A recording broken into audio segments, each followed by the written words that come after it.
করার জন্য সাধারণ সবাইকে গ্রেফতার করছে। আমরা বুঝলাম আমাদের গণগ্রেপ্তার হারে তারা বন্দি করে রাখতেছে। আমাদের যে গণতন্ত্রের অধিকার তারা ছিনিয়ে নিয়েছে। গণতন্ত্রের অধিকারের জন্য আমরা আজকে লড়ছি, দেশের জন্য লড়ছি। মা বোন আপনাদের বলে যাচ্ছি, আপনারা পুলিশের হামলায় যত ভাই বোন আহত হবে তাদেরকে আপনারা আশ্রয় দিবেন, পানি দিয়ে উপকার করবেন, তাদেরকে আপনারা দরজা বন্ধ করে রাখবেন না, যে কোনোভাবে উপকার করবেন।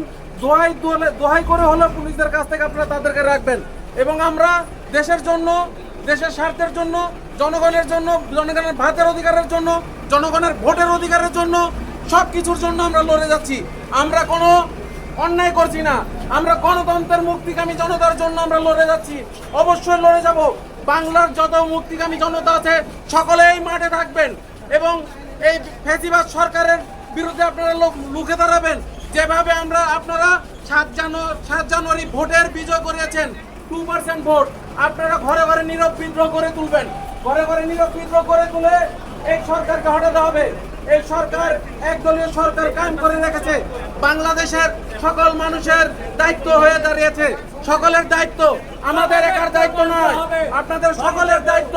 আপনারা সকলের দায়িত্ব নিয়ে কাজ করতে হবে, সকলের দায়িত্ব অনুসারে মাঠে থাকতে হবে। আর মাঠে থাকতে না পারলে ঘরে বসে বসে নীরব বিদ্রোহ করেন। আপনারা নীরব বিদ্রোহ করে সবকিছু করবে যেভাবে ঘটেছে 7 জানুয়ারি। আমরা সকলেই মজলুম, আমরা কোনো আসামি নয়, আমরা বাংলার জনগণ, আমরা গণতন্ত্রকামী জনগণ, আমরা বাংলাদেশের একটি স্বাধীন রাষ্ট্রের জনগণ, কিন্তু আমরা মুক্তি নয়। স্বাধীন হয়েছে, আমরা এখনো পরাধীন। আজকে ভারতের অগ্রশাসক দেশগুলোর হাতে আমরা বন্দী। এই অগ্রশাসক দেশ থেকে আমাদের বের করতে হবে।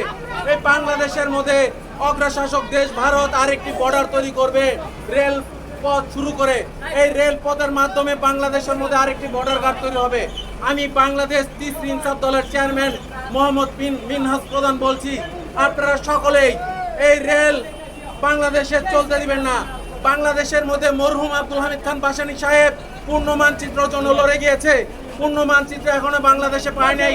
পূর্ণ মানচিত্রের জন্য আপনারাও লড়বেন। আবার বাংলাদেশের বর্ডার হচ্ছে, বাংলাদেশের রেল পথের মাধ্যমে আরেকটা বর্ডার তৈরি করবে এই ফ্যাসিবাদ সরকার, ভারতীয় অগ্রবাদী সরকার। এই অগ্রবাদী সরকার যেই রকম মজলুম জননেতা মরহুম আব্দুল হামিদ খান ভাসানী পূর্ণ মানচিত্রের জন্য লড়ে গিয়েছে, এখন আপনারা সবাই মজলুম। আপনারা সবাই এই ভারতে যাতে আর কোনো বর্ডার তৈরি করতে না পারে, বাংলাদেশের মাঝখান দিয়ে রেল নিচ্ছে, বাংলাদেশকে আবার 2 খণ্ড করবে।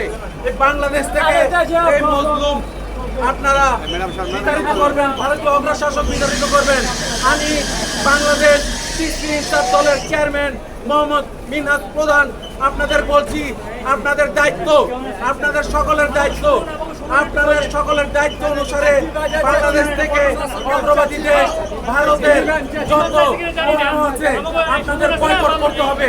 এই বয়কটের মাধ্যমে ভারত ধ্বংস হয়ে যাবে। যেমন আপনারা বয়কট করেছেন ইসরায়েলি পণ্য, সেরকম ভারতীয় পণ্য আপনারা বয়কট করবেন।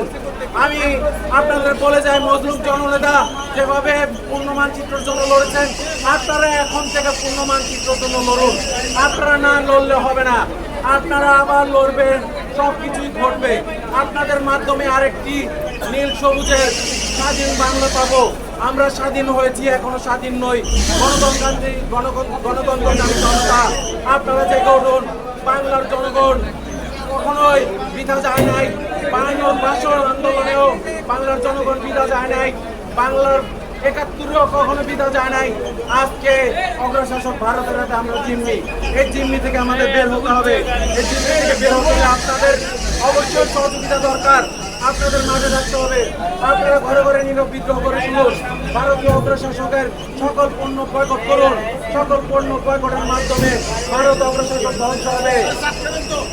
আপনাদের সকলের কাছে আমার অনুরোধ, আপনারা যত ভাই আছে সকলে সবার স্থান থেকে প্রতিরোধ করে তুলুন। কারোর সাথে রক্তে হানাহানি নয়। অ্যাডভোকেট সুমন ভাই ফোন দিবার বলে দেন। আলমগীর আছে, আলমগীর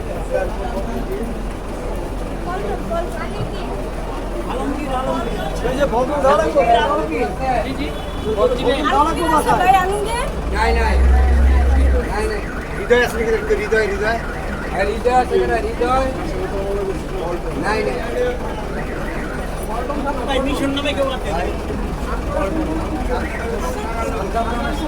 হ্যাঁ সাতাম আছে কারে